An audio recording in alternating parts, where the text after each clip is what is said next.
Si l'ancien bureau exécutif de la Fédération ivoirienne de football avait réussi à s'accommoder de la situation des Oyer, ce n'est pas le cas du comité de normalisation en poste depuis le 14 janvier 2021, 4 mois après où on est à la normalisation de l'Africa.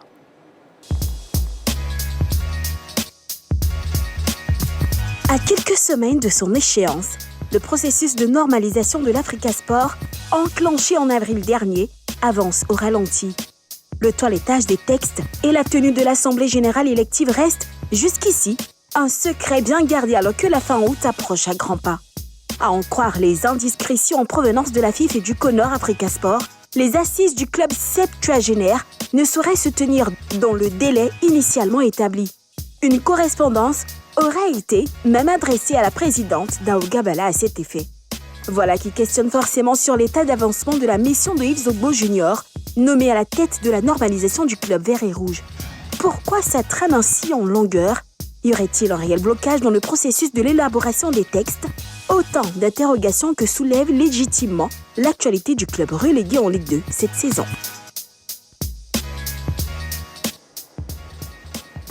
Allez, pour parler de cette situation de l'Africa Sport, nous avons notre chroniqueur Vessoum qui va nous rejoindre maintenant. Vessoum.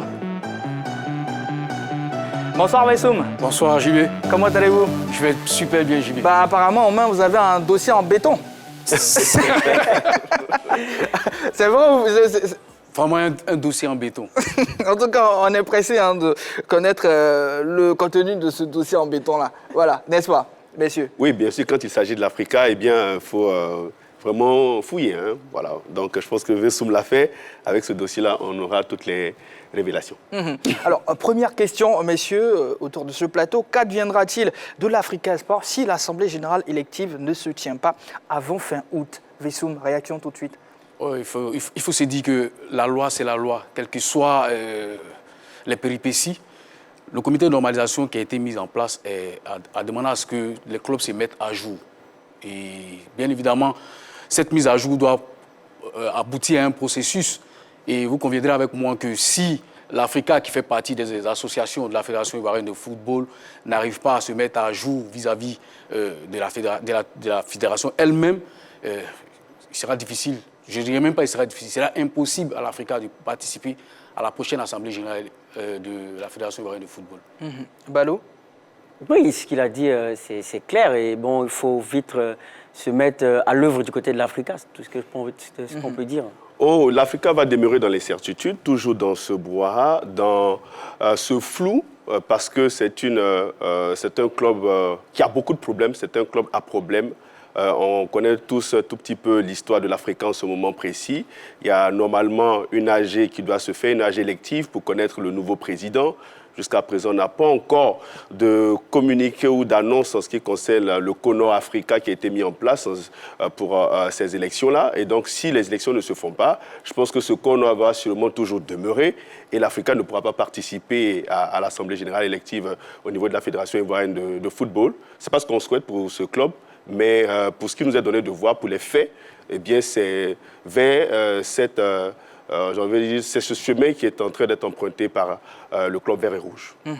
Alors, amis téléspectateurs, nous parlons de l'Africa Sport. La question LGT de ce soir est la suivante. L'Africa doit-il être maintenu en Ligue 1 malgré tout? Le numéro de téléphone, plus 225 27 21 59 93 99. On va prendre l'appel de M. Zabalou. Bonsoir, M. Zabalou. Bonsoir, la team. Bonsoir, M. Zabalou. Monsieur Zabalou, comment ça va à Port-Boué? Très bien, à Port-Boué, ça va. D'accord. Réaction concernant la question LGT? Oui, c'est concernant le sujet de l'Africa Sport. D'accord. Je suis très content parce que j'attendais ce moment propice. Je suis moi-même supporter de l'Africa et un football ivoirien.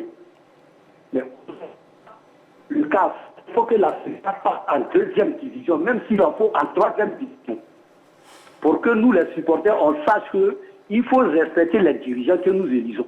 Un temps, il y avait des supporters, je parlais dans un groupe, qu'ils sont utilisés par certains dirigeants pour attaquer les autres dirigeants. Ce n'est pas normal. Et je pourrais citer des gens aujourd'hui. Ils déambulaient sur le plateau de la R3. pour faire la propagande de certains dirigeants. Dans un pays, on peut lire un président, mais ce n'est pas tout le monde qui peut le mettre, mais il dirige le pays. Et voilà aujourd'hui où l'Afrique est arrivée. L'Afrique passe en deuxième division et nous allons bien réfléchir. Donc, il ne faudrait pas qu'on accuse le comité de normalisation de l'Europe. C'est nous les supporters. Hier, on était accompagnés par certains dirigeants du club pour détruire ceux qui étaient là. Et voilà là où nous sommes aujourd'hui. Aujourd'hui, on est sur les réseaux sociaux, on crie. On va jouer première division. Mais l'Africain n'est pas quitté à l'air. C'est un club ivoirien comme ça. Si le stade a joué deuxième division, si le stade a joué deuxième division, notre tour arrive aujourd'hui à l'Africa là. On faut qu'on fasse deuxième division. Si on n'a pas pu monter, on reste là-bas. Donc, dans ce cas, il n'y a pas de sujet. D'accord. Si nous-mêmes, on ne peut pas s'organiser comme les autres le font, là, il faut qu'on parte quand même en 5e division. Moi, les dirigeants de l'Afrique se connaissent. À chaque fois, j'ai venu d'Aïblon. On dit ce que vous êtes en train de faire là, ce n'est pas normal. Vous partez sur une scène pour détruire votre propre club. Aujourd'hui, si l'Afrique va en deuxième division, c'est la faute à qui? C'est la faute à qui? C'est à nous-mêmes qui s'accuser d'abord, avant d'accuser la communauté de normalisation. D'accord, c'est bien noté. On va un président. Aujourd'hui, demain, nous-mêmes, on va le défaire. Quand le connaît à Golf, il est venu sur le plateau, il dit c'est lui qui fait. Mais ils vont supporter, ils ont crié au effort. Il faut qu'on a fait, on va assumer, on va jouer deuxième division. D'accord, c'est bien compris. Selon vous, l'Africa doit descendre et comprendre bien sûr que c'est pas facile, il faut s'entendre, faut se mettre ensemble tout simplement, main dans la main pour avancer. Ok, merci beaucoup. On a bien compris votre point et on va essayer, messieurs, d'avancer. Son appel, son intervention nous aide à avancer et on va avancer. Alors, messieurs, l'Africa étant un club omnisport, on le sait, il y a plusieurs disciplines pratiquées au sein de l'Africa. Ne serait-il pas problématique de regarder que le volley football, messieurs? Qu'en pensez-vous? La situation est beaucoup plus complexe qu'on ne pouvait l'imaginer, JB. Je pense qu'aujourd'hui, le CONOR FIF se rend compte que le dossier africain n'a pas été suffisamment ou longuement étudié. Comprenez, M. Vagba Alexis, qui a été élu avec un mandat qui court jusqu'en 2022, et il n'est pas seulement que le président de la section football, il est le président central de toutes les disciplines sportives de l'Africa, c'est-à-dire y compris le basket, le handball, le foot. Et vous êtes plus convenu avec moi que dans ce genre de situation, juridiquement, je le dis honnêtement, ça pose problème. Et si vous voyez qu'aujourd'hui, le club même a du mal à aller de l'avant, en ce qui concerne l'organisation d'une assemblée générale, c'est parce que tout simplement, le CONOR FIF s'est rendu compte en cours de route que la situation était tellement difficile. Et selon les informations que nous avons, il y a eu même une délégation qui est allée au domicile du président pour lui demander de démissionner. Parce que si ce n'est pas fait, à l'Afrique, on ne peut pas organiser une assemblée générale. Donc je crois qu'on s'est un peu fourvoyé du côté du comité de normalisation FIF en pensant que, en arrachant la section football à l'Africa, le problème, à Vagba Alexis, pardon, le problème de l'Africa serait résolu. Mais aujourd'hui, c'est un problème qui est très épineux, très difficile à résoudre. D'accord. Mais Bessoum, sur la question de cette problématique, pour moi, je pense qu'il n'y a pas trop de problématique. Pourquoi? Parce que quand même, on constate que l'équipe féminine de l'Africa Sport participe au championnat national féminin et on voit que cette équipe est d'ailleurs qualifiée, j'ai envie de dire, pour les playoffs, pour la deuxième phase du championnat, pour voir qui sera, quel club au niveau du football féminin sera champion. Donc je pense que ça fonctionne quand même un peu. Même si au niveau du football, c'est le statu quo, c'est bloqué, mais du côté, par exemple, du handball et puis du basketball, on a vu quand même que les équipes de l'Africa, on peut participer au championnat de façon régulièrement. Et puis au niveau aussi du football féminin qui est dirigé par Bamba Isiaka, ça fonctionne bien et il gère bien cette section football féminin côté Africa. Mais c'est au niveau véritablement de cette équipe section masculine côté Africa, on constate un tout petit peu le blocage. Pourquoi ça n'avance pas? Quel est le problème qui empêche véritablement le CONOR Africa de passer à la vitesse supérieure, qui est de faire les toilettages du côté du club et puis de passer aux élections? Et on s'interroge véritablement, on se pose des questions. Est-ce que depuis que ce CONOR Africa a été mis en place, est-ce qu'ils ont pris langue avec les anciens dirigeants pour essayer de comprendre un tant soit peu ce qui se passe dans la Maison Vert et Rouge et puis de solliciter toute la classe? Ça a été fait, j'ai le sentiment, lorsque lorsque ce CONOL a été mis en place du côté de l'Africa, ils ont fait des consultations, mais est-ce qu'on a consulté tout le monde? Ça, c'est la grande question aussi que je me pose. On espère qu'au fur et à mesure qu'on va, on va aller dans cette émission, on va se diriger dans cette émission, on aura peut-être des questions qu'on va soulever encore. D'accord. Bonsoir, monsieur Conan. Bonsoir, monsieur. Vous nous appelez de Thiébissou, c'est bien cela? Tout à fait, c'est ça. D'accord.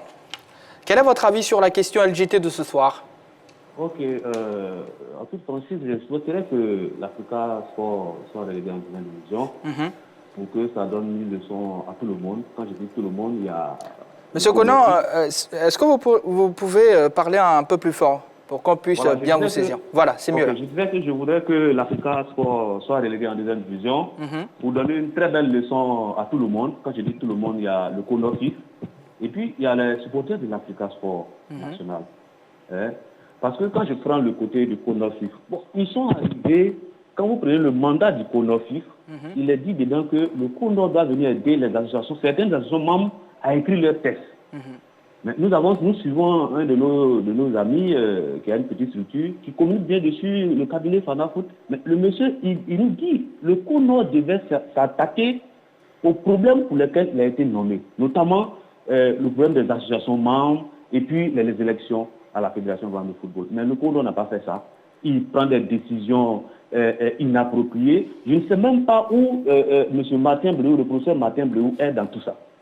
Voilà, l'Africa Sport, un club qui participe à un championnat qui génère des fonds à travers les droits télé, qui a été privé de ses droits télé. Deux équipes qui doivent se réunir à quelques heures, à quelques minutes d'un match. Donc le CONOFIF doit assumer, le CONOFIF doit assumer, l'Africa doit aller en deuxième division et ça va faire date. Ils n'ont pas réglé, ils n'ont pas pu chercher à régler le problème de l'Africa, surtout en début de saison, avant de commencer la saison. Maintenant, les joueurs de l'Africa, qui étaient en train de déambuler sur les plateaux, comme le professeur a dit, voilà des gens qui se tapent la poitrine et ils pensent qu'il n'y a pas de problème à la fête. La fête Mourouza aussi a des problèmes. Mais ils gèrent leurs problèmes en interne. Mais les supporters de l'Africa, quand ils ont un petit problème, ils sont tout le temps en train de vociférer. Et puis, pour finir, je vais m'attarder un peu sur certains de vos collègues. Apparemment, on a bien compris votre point concernant la question LGT de ce soir, M. Conan. Merci en tout cas pour votre réaction, votre avis et surtout votre appel. Alors, on va essayer d'avancer. Alors, Alexis Vagba et Antoine Bailly, les deux protagonistes de la crise de l'Africa Sport, aurait-il selon vous un lien avec le piétinement du processus de normalisation? Parce qu'après, bien sûr, on n'a pas forcément un écho de ce qui se passe réellement, Vessoum. Je dirais non et oui. Non, pourquoi? Parce que on n'a pas besoin forcément aujourd'hui de la présence de Vagba et la présence de Bailly pour régler les questions d'ordre des salaires. Parce qu'on sait que depuis plus de 8 mois, l'équipe a passé des moments difficiles. Les joueurs ont eu du mal à entrer en possession de leur salaire. Dernièrement, nous avons appris que 3 mois de salaire ont été payés sur 4 au lieu de 8. Et il y a encore 1 mois de salaire qui traîne. Donc je pense que sur cet aspect, on n'a pas besoin forcément que Vagba ou Bailly soient forcément impliqués dans certaines choses pour qu'on puisse régler le problème des salaires. Mais je dis en même temps, oui, pas en ce qui concerne Bailly, mais en ce qui concerne plutôt Vagba, mais de façon indirecte, pas de façon directe. Voilà, aujourd'hui, on a pris des décisions, comme je le dis, sans véritablement s'appuyer sur des spécialistes de droit.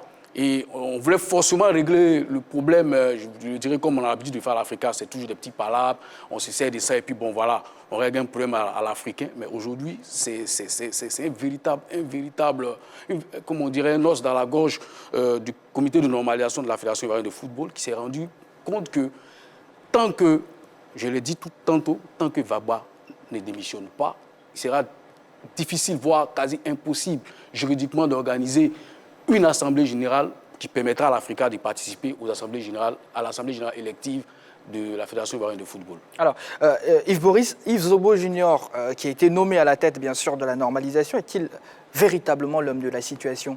Si on veut regarder les faits, l'Africa a été mis sous comité de normalisation le 14 mai. Après que ce comité soit installé, ce comité a commencé à faire des consultations. pour entendre un tant soit peu les anciens dirigeants de l'Africa, les anciens dignitaires de ce club-là, pour connaître et pour comprendre dans le fond le problème qui mine le club vert et rouge. Ce qui était bien. D'ailleurs, une action qu'on a saluée. Mais après ça, on n'a plus eu d'annonce ni de communiqué de la part de ce Kono Africa pour nous informer sur ces consultations, à quoi cela aboutit. On n'a rien eu de tout ça. C'était un mutisme, silence total, silence de cathédrale du côté du Kono Africa. Et on s'interroge, on se pose des questions, mais qu'est-ce qui ne va pas? Raison pour laquelle, jusqu'à preuve du contraire, on n'a pas encore d'informations en ce qui concerne ces consultations. L'Africa, logiquement, avait 3 mois, surtout le comité de normalisation du côté de l'Africa, avait 3 mois pour faire le toilettage des textes et puis organiser les élections, ce qui était la feuille de route de ce Kono Africa. Mais là, nous sommes le 11 août et il reste 20 jours pour atteindre le 31 août pour ces élections, pour boucler avec tout ça. Vous convenez avec moi que pour organiser des élections, il y a beaucoup de choses qu'il faut prendre en compte. Il y a beaucoup de paramètres qu'il faut prendre en compte. Il y a d'abord réceptionner la demande de candidature, éplucher et voir qui peut être candidat et qui ne peut pas être candidat. Ensuite, publier la liste de ces candidats-là. Par la suite, passer à quoi? On va passer maintenant à faire campagne au niveau de ces différents candidats et puis passer au scrutin. Et après ça, il y a la passation de charges à faire en ce qui concerne le président qui sera élu. Mais jusqu'à preuve du contraire, quand on remarque bien, il reste 20 jours et quand vous voyez tout ce qu'il y a à faire du côté de l'Africa, mais on sent tout simplement que ceux qui ont été mis à la tête de ce Kono-là ne font pas l'affaire. On n'a pas besoin de se voiler la face pour le dire. On n'a pas besoin de se cacher, ils ne font pas l'affaire. Et j'ai le sentiment qu'ils sont même en train de démissionner d'eux-mêmes. Quand on regarde bien l'aspect latent qui existe en ce moment précis du côté de ce Kono Africa, eh bien, tout simplement, je pense qu'ils sont plus nobles, ils font plus partie des hommes qui pourraient arranger ce club, tout simplement. Monsieur Gossé, bonsoir. Oui, moi, je suis Monsieur Gossé d'Azito. D'accord. Je voudrais tout de suite vous dire que l'Africa est victime d'une injustice qui ne dit pas son nom. Expliquez-nous. Monsieur Vagba commet une grave faute en alignant des joueurs qui n'ont pas de licence ni assurance. Monsieur Gossé, s'il vous plaît. Oui. Clairement, on a connaissance de tout ça. La question... Oui, d'accord. Donc, je veux dire... Pour revenir bien sûr à la question. Hein. La question. Oui. OK. Oui, vous dites quoi? La question, l'Africa doit-il être maintenu en Ligue 1 malgré tout? C'est la question LGT de ce soir. Oui, l'Africa doit être maintenu en Ligue 1 pour le bonheur du football ivoirien. D'abord, nous avons 12 équipes en équipe 1 à la Ligue 1, c'est pas normal. Nous voulons vraiment relever le niveau de notre C'est plutôt football. 14 équipes, monsieur Gossé. Comment? 14 équipes. Oui, je veux dire 14 équipes. Il faut la Côte d'Ivoire mérite 16 équipes au plus 18 pour que le niveau du football soit relevé. D'accord. Et de 1, de 2, ça sera vraiment justice relativement à tout ce qui s'est passé à l'Africa. Une équipe qui ne s'entraîne pas. Quel résultat vous attendez? Lago Patrice est venu sur votre plateau, il vous a dit que l'équipe ne se retrouve que le jour du match. C'est une injustice qui ne dit pas son nom. L'Africa mérite d'être maintenu en première division pour relever le niveau du football ivoirien. C'est tout ce que je voudrais vous dire. D'accord. Merci beaucoup, monsieur Gossé. Excellente soirée à vous. Merci. Je vous en prie. Alors, comment voyez-vous l'avenir de ce club, messieurs, au-delà, bien sûr, de cette parenthèse de normalisation? Ballot, on va prendre l'avis de Ballot. Oui, en tout cas, c'est assez difficile de répondre à cette question-là, mais je pense qu'ils vont tirer les leçons de ce qui s'est passé et essayer d'améliorer plusieurs choses pour corriger ce qu'il faut faire, ce qu'il faut à l'Africa pour avancer. Je pense que s'il faut qu'ils tirent les leçons, il faut absolument qu'ils tirent les leçons, sinon l'Africa va tout droit à la porte. D'accord, et vous savez, hein, ici, on passe en revue l'essentiel de l'actualité sportive d'ici. Et d'ailleurs, bien sûr, on reviendra sur ce chapitre-là, autant que faire se peut, tant qu'il y aura, bien sûr, de l'actu. Loin de cette situation, il y a un club qui nage dans le bonheur. Depuis l'arrivée du meilleur footballeur au monde, il s'agit du Paris Saint-Germain. L'arrivée de Messi au PSG, on en parle depuis 72 heures maintenant.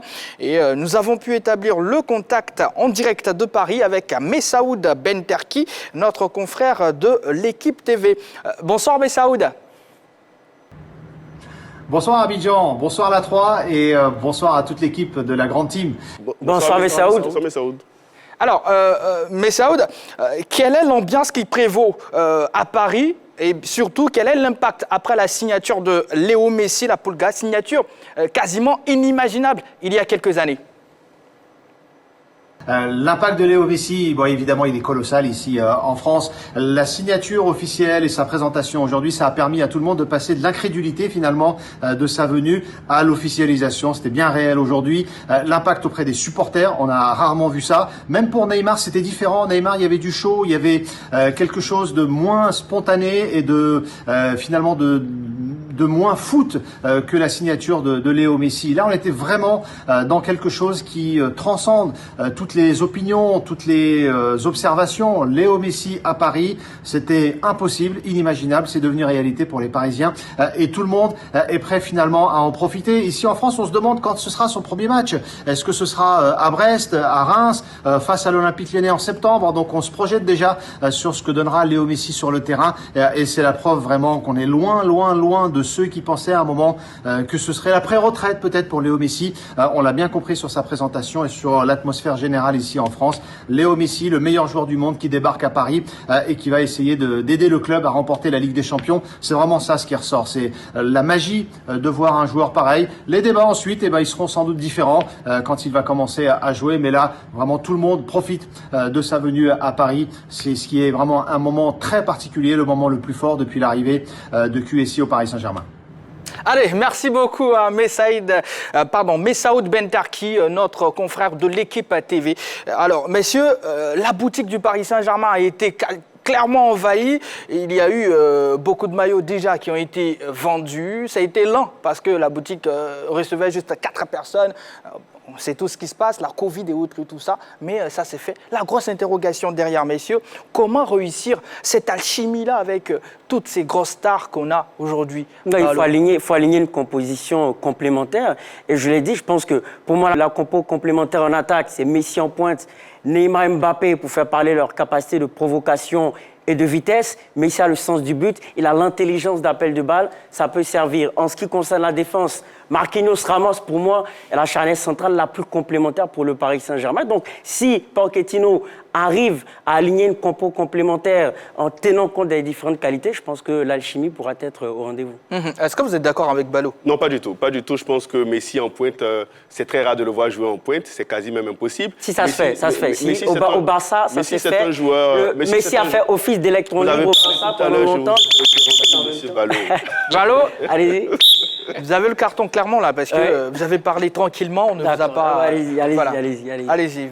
Rapidement, Messi, je le vois en train d'être dans le cœur du jeu. C'est à lui qu'on va confier les manettes de cette équipe du Paris Saint-Germain, parce que jusqu'à preuve du contraire, l'équipe n'a pas encore réussi à gagner. Donc je vois le système 4-2-3-1, Messi dans le cœur du jeu, pour permettre à cette formation de fonctionner tout simplement. Rapidement.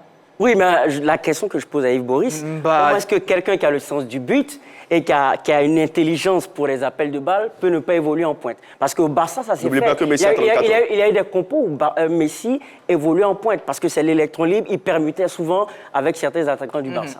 En tout cas, c'est une réalité, Messi au Paris Saint-Germain. Concernant son utilisation, son positionnement, tout simplement, ça reste à voir très prochainement lors, bien sûr, des matchs du Paris Saint-Germain. Alors, Vessoum, aucun joueur, sinon pratiquement, n'a réagi après, bien sûr, l'arrivée de Léo Messi, même pas Mbappé, qui n'est aujourd'hui clairement plus la star du Paris Saint-Germain. Il y a quand même eu une réaction, et celle de l'ami de Léo Messi, c'est compréhensif, Neymar, qui l'a fait à travers son compte Instagram. Mais écoutez, quand vous êtes dans une équipe constellée de grosses stars, et vous dites tout de suite les égos surdimensionnés existent.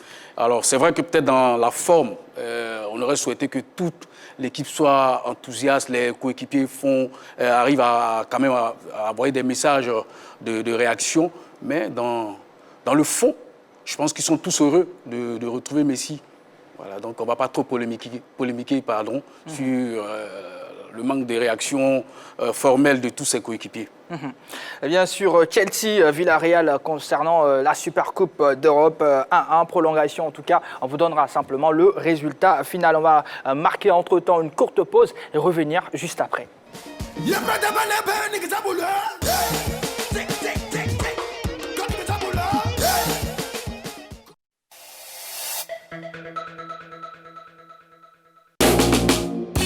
The Émission. C'est la folie sur la 3 dans The Émission avec Jessica Bomba. Ici, nous ne faisons absolument rien comme les autres. Bienvenue dans votre nouvelle aventure audiovisuelle. Ah ouais! On se prend pour qui on veut, on fait ce qu'on veut, on est sûr d'être aux portes de la bonne humeur. The Émission, à voir tous les dimanches à partir de 20h30 sur la 3. The Émission, c'est doux, c'est sucré, puis c'est moi. Rendez-vous à The Émission. C'est parlant en anglais. La 3, nous offrons 3 fois plus de musique. Et puis c'est ici et maintenant, sur la 3. On y va! Le Before, week-end exceptionnel et plaisir. Et à tous les spectateurs, c'est le Before, non?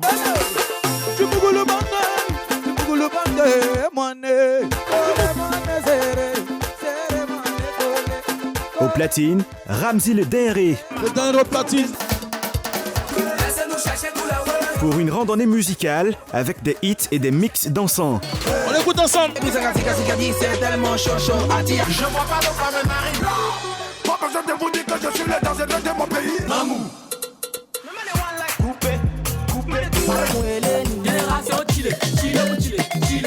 Le Before est là pour vous. À voir tous les samedis à 22h30 sur la 3. Le Before, c'est sur la 3.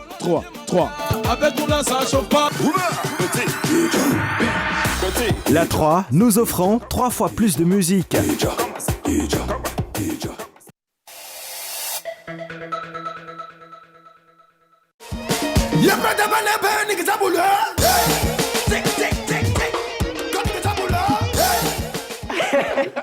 Voilà, petit à petit, ça vient, hein. Comme il aimait le dire Arafat, tout simplement Elkana, Daishikan, Yoruba, 8500 votes, 12500 votes. Bah, il y a trop de pseudos. Voilà, moi j'ai particulièrement aimé Elkana. Voilà, c'est ce que j'ai aimé. Concernant la Super Coupe d'Europe, très chers téléspectateurs, 1-1 comme je disais, 117 minutes à présent, prolongation, comprenez-le. On s'achemine petit à petit vers les tirs au but. Hakim Ziyech a ouvert la marque à la 27e minute, égalisation de Gérard Moreno à la 73e minute, tout simplement. C'est chaud, messieurs, entre les anciens coachs, les deux anciens coachs du Paris Saint-Germain. Paris Saint-Germain, oui, c'est très chaud. Les deux coachs qui se rencontrent sont en train quand même de nous livrer une très belle partie avec leurs différentes formations. Et c'est bien, on attendra de voir le dénouement de tout ça. On n'oublie pas, un très cher téléspectateur, Jojo sera avec nous dans pas longtemps. Avec lui, on va découvrir tout simplement un sport assez atypique. C'est dans Bizarroïde. Vous suivez l'émission, vous savez, c'est comme ça que ça se passe ici. Alors, football Côte d'Ivoire. Les dates sont connues. Ligue 1, Ligue 2 et consorts. Le comité de normalisation a dévoilé les dates de démarrage de la saison 2021-2022. On connaît désormais les dates de la reprise des différents championnats pour l'exercice 2021-2022. Selon le calendrier révélé par le CONORFIF, la Ligue 1 reprendra ses droits dès le 2 octobre prochain. Quant à la Ligue 2, les débats sont fixés au 15 octobre. La Ligue 1 féminine aura lieu le 23 octobre, tandis que la D3 est prévue le 5 novembre. Des clubs de l'élite à l'instar de la SEC Mimosa, championne en titre, le FC San Pedro, vice-champion et bien d'autres comme le Stella et le Racing Club n'ont pas attendu le communiqué du CONORFIF pour reprendre le chemin de l'entraînement. Maintenant que les dates de la reprise du championnat d'élite sont connues, il ne reste plus qu'aux clubs d'affûter leurs armes afin d'être d'attaque au coup d'envoi. Allez, je rappelle que vous avez la possibilité de nous appeler. On fait l'émission ensemble. Vous êtes à la maison, mais en même temps sur ce plateau avec nous. Et nous, ça nous fait simplement plaisir. Le numéro de téléphone, plus 225 27 21 59 93 99. Bien sûr, vous pourrez réagir sur cette partie de l'émission. Alors, messieurs, pensez-vous que la date de la reprise sera bénéfique à nos deux équipes engagées en compétition africaine, c'est-à-dire l'ASEC Mimosa en Ligue des Champions et de l'autre côté, le FC San Pedro en Coupe CAF? Ballot? Oui, bien sûr, hein, je pense, parce que faut dire que le début déjà de la Ligue des Champions, c'est voir les phases de groupe précisément commenceront en février pour s'achever en avril 2022 et les tours préliminaires commenceront aux alentours de décembre, alors que là, les dates du début du championnat sont prévues pour octobre, donc ça va les mettre en jambes, je pense, pour la compétition de la Ligue des Champions et de la CAF, donc la date me semble intéressante pour les mettre en jambes, pour les mettre dans le bain, pour voir comment est-ce qu'on peut progresser jusqu'aux échéances de la Ligue des Champions. D'accord. Chez vous à la maison, voici la question. Vu que le championnat devrait reprendre son cours, pensez-vous que l'on doit continuer avec la formule de la saison écoulée, revenir à une poule unique? On le sait tous, il y avait une situation exceptionnelle. Il y a eu une mesure exceptionnelle. Est-ce que vous pensez qu'on doit continuer sur cette lancée-là? Le numéro de téléphone, plus 225 27 21 59 93 99. Mais avant, messieurs, sur la question précédente, réaction. À savoir si la reprise du championnat sera bénéfique pour nos équipes. Bon, moi, je dirais non, parce que je dirais non tout court, parce que d'abord, Balo certainement s'est trompé. Les tours préliminaires, dès le mois de septembre, commencent. Et je ne pense pas que reprendre le championnat le 3 octobre permettra à nos équipes qui ne sont pas pour le moment exempts des tours préliminaires d'être en jambes et aller affronter cette compétition en toute quiétude. Bon, mais par contre, je pense que le fait d'avoir commencé un peu plus tôt leur préparation va beaucoup les aider. Et maintenant, tout dépendra des adversaires qu'ils auront en face pour peaufiner véritablement leurs armes. Bon, on espère bien que la SEC et le FC Sambezo, qui sont deux formations qui ont des moyens, pourront aller vraiment à l'assaut des adversaires de taille afin de mieux préparer ces tours préliminaires, si bien sûr ils ne sont pas exempts. Je pense que logiquement, ils devaient pouvoir quand même tirer l'épingle du jeu, vu un peu tout ce qui entoure leur équipe. D'accord. On va prendre l'appel de M. Badé, qui nous appelle de Yopougon. Bonsoir, M. Badé. Bonsoir, monsieur. Comment allez-vous? Très bien. D'accord. Alors, la reprise des différents championnats sont imminents. Alors, est-ce que vous pensez qu'on doit continuer avec la formule de la saison écoulée ou revenir à un championnat avec une poule unique où tout le monde est présent? Je pense bien que la première formule est encore très mieux. Et ce que nous avons appliqué maintenant, c'est que ce qui vient de venir tout dernièrement là, je pense que c'est parce qu'il y avait un souci. Vous voyez, par le problème de Covid, et puis ce qu'il y avait à la FIFA, nous a permis d'aller jusqu'à jouer la Super Division et autres. Voilà, mais je pense que si on arrive à lancer une formule, c'est encore mieux. Alors, ça va au moins prévoir au moins les anciennes équipes, je veux dire les petites équipes.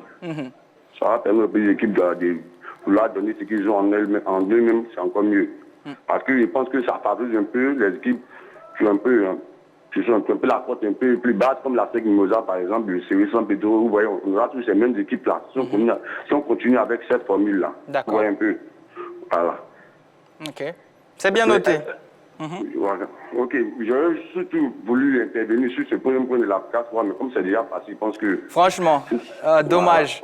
Voilà. Dommage. Il appelait même ce point-là, mais c'est pas encore pas bien grave. Voilà, très prochainement. Effectivement, M. Badé. Allez, je vous en prie, M. Badé. Bonne soirée à vous. Voilà. Alors, on a eu l'avis de M. Badé. Si, comme M. Badé, vous avez envie de réagir, c'est le moment de nous appeler sur, naturellement, la question qu'on vous pose. Est-ce que vous pensez qu'on doit continuer avec la même formule ou encore revenir au format précédent, donc la saison surpassée, tout simplement? Alors, messieurs, Balo voulait répondre à Vessoum, sinon réagir après sa réaction. Oui, bien sûr. Je pense que il a parlé de tour préliminaire en septembre. Bon, je pense que si les phases de groupe sont en avril 2022, selon le calendrier, selon les informations que j'ai eues, le tour préliminaire, c'est en décembre, pour pouvoir préparer les phases de groupe en janvier, voire février 2022. Bon, le problème n'est pas là. Même si on part sur sa logique, je pense que octobre, c'est une échéance quand même acceptable pour permettre d'avoir un minimum pour attaquer ces phases de groupe. Voilà, s'ils considèrent que ça débute en septembre, c'est vrai que la marge est moindre, mais en octobre, ils pourront tout simplement se mettre dans le bain et prendre le train en marche pour la compétition. D'accord. Oui. Ok, on prend l'appel de M. Arnaud de Yamoussoukro. Bonsoir, monsieur, comment allez-vous? Bonsoir, monsieur. Je vais très bien. D'accord.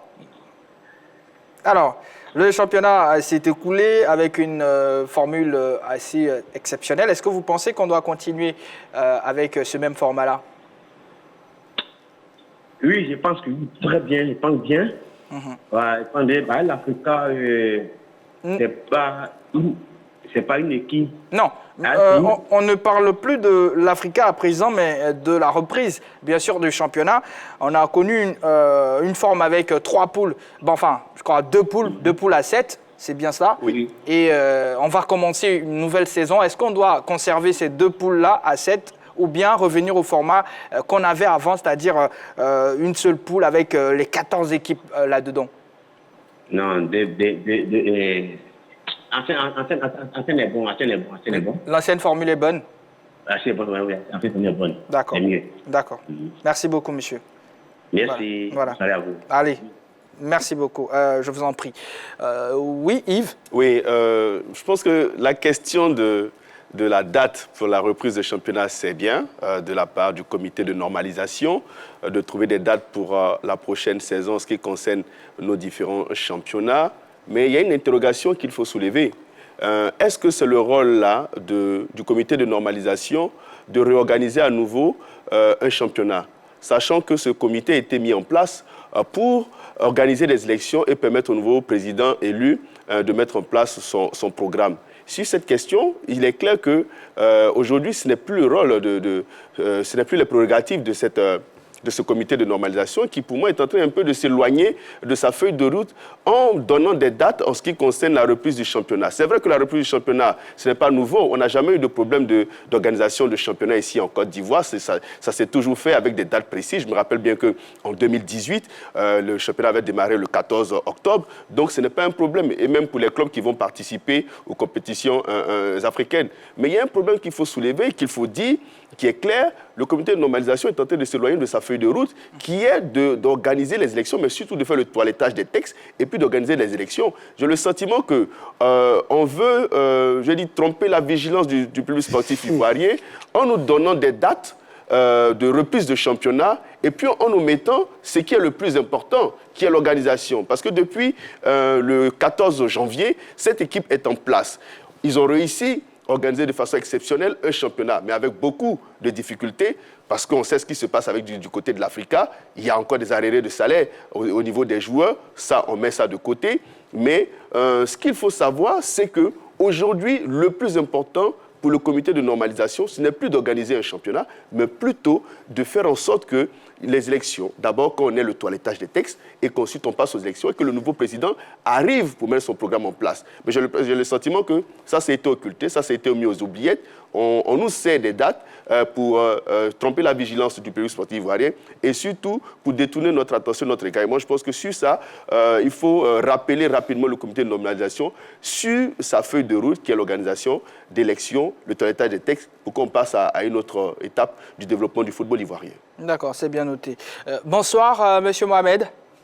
Bonsoir, monsieur. Comment allez-vous? Bonsoir, ça va. D'accord.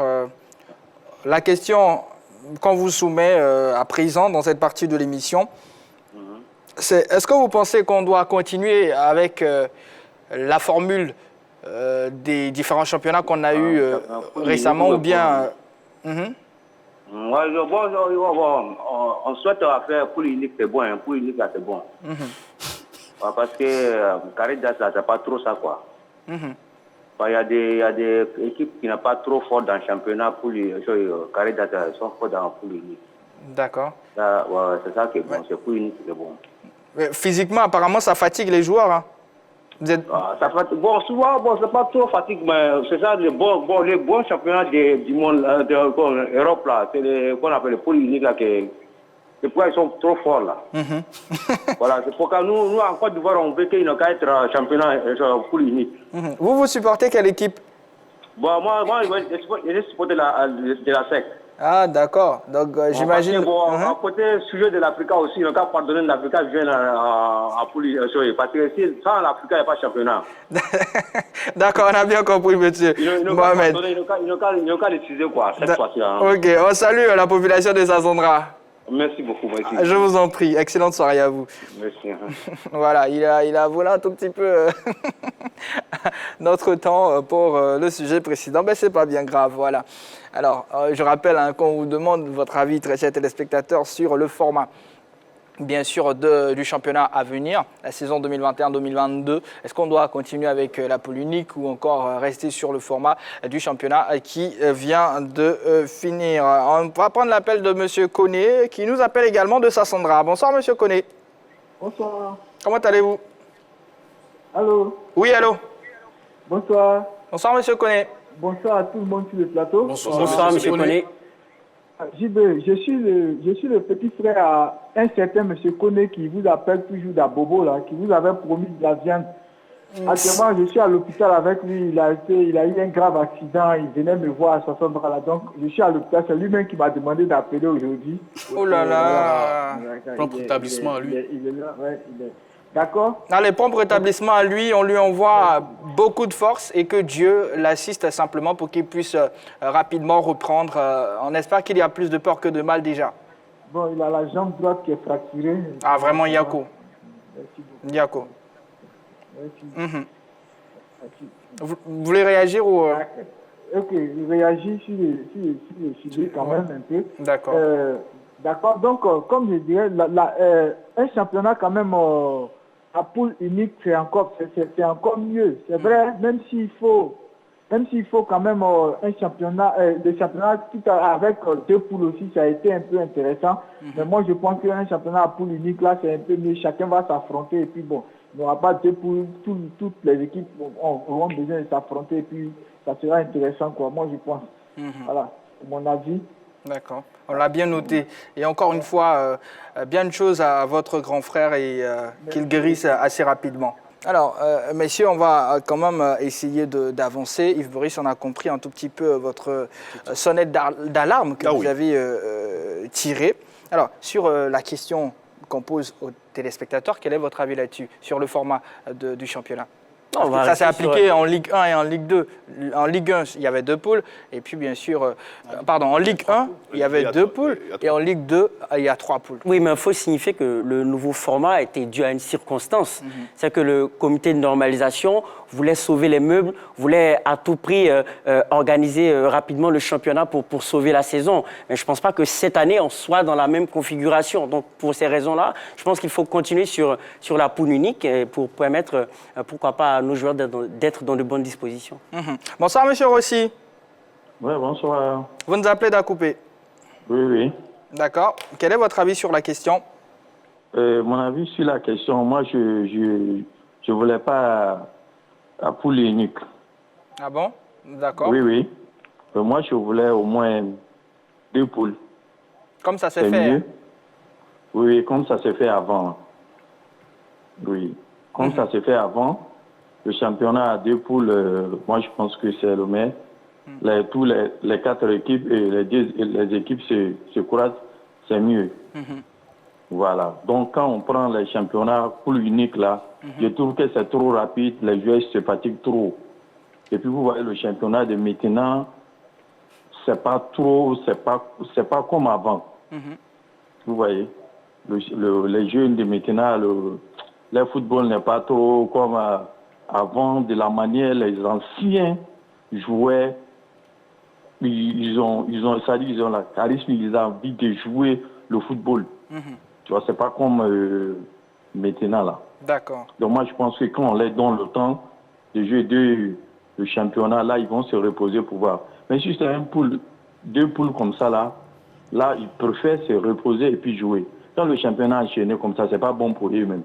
D'accord, merci beaucoup. Oui, c'est pas bon pour eux. Moi, je préfère que deux poules. Ok. Je prends deux poules pour... Oui. Moi, je pense que chez moi, c'est le plus... c'est plus bon. C'est compris, M. Rossi. Oui. Ok. Allez, excellente soirée. Vessoum, je crois que vous avez envie de réagir. Là-dessus, sur la question sur l'intervention, non, sur l'intervention de Laplan. Non. Bon, non. Ça va, vous êtes d'accord? Enfin, Non, c'est pas son que point je de suis d'accord, vue. c'est son point de vue, Vous je respectez? respecte, voilà. Ok, comme tous ceux qui appellent, on respecte votre point de vue. Alors, on parle beaucoup de Ligue 1, mais il y a également la Ligue 2, dont la saison 2020-2021 n'est pas encore achevée. Pensez-vous qu'ils auront suffisamment de temps de repos avant d'entamer, bien sûr, la nouvelle saison? Moi, je pense qu'ils Boris. auront suffisamment de temps de repos parce que là, on a fini avec les phases de poule de cette Ligue 2. On va passer maintenant à la Super Ligue 2 qui va concerner les 3 équipes qui ont terminé en tête. Je pense que cette Super Ligue 2 va commencer le 19 août. Donc, on aura maximum une semaine ou quelques jours pour boucler et connaître les clubs qui montent en Ligue 1.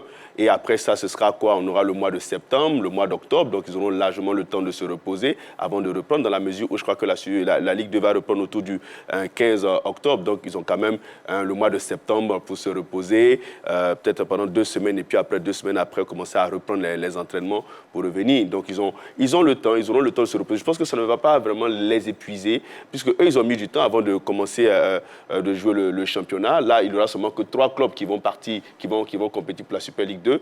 Tous les clubs qui n'ont pas pu terminer en tête sont déjà en vacances. Donc, il y a largement et suffisamment le temps pour tous ces joueurs qui évoluent du côté de la Ligue 2 de se reposer et puis de revenir en forme pour reprendre le championnat. Balo?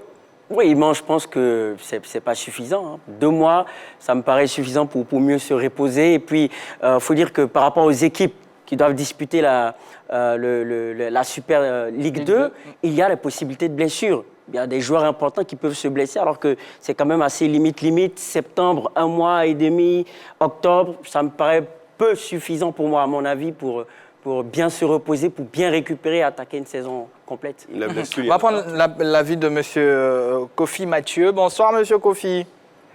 Oui, bonsoir Jean-Baptiste et bonsoir la grande team. Bonsoir, monsieur. Il faut noter que vous êtes parmi les plus fidèles de la grande team. Ça fait plaisir en tout cas de vous entendre. Oui. Alors, concernant la question, quel est votre avis? On reste sur le format qui vient de s'achever ou on part tout de suite pour un championnat à pôle unique? Bon, permettez que, avant de me prononcer sur la question, je dise prompt rétablissement à M. Koné, parce que nous qui appelons régulièrement, là, on se connaît. Et quand j'ai appris qu'il est malade, franchement, moi-même, j'ai pris un froid dans le dos. Donc, je demande à Dieu qu'il le rétablisse pour que très rapidement, il soit avec nous. En tout cas, c'est le grand frère de M. Koné qui venait le voir. Oui, c'est de lui que je parle. D'accord. C'est de lui que je parle. Maintenant, le petit frère Koné, à lui aussi, je souhaite beaucoup de courage parce que moi-même, pour avoir été à côté de mon grand frère malade il n'y a pas trop longtemps, je sais ce qu'il endure. D'accord. Merci beaucoup. Voilà. C'est très gentil de votre part, en tout cas. Merci bien. Et pour revenir à la question, moi je crois qu'il faut qu'on reprenne la poule unique là. Voilà, un championnat à poule unique, tout le monde se rencontre à l'aller et se rencontre encore au retour. Comme ça, on connaît effectivement celui qui est champion.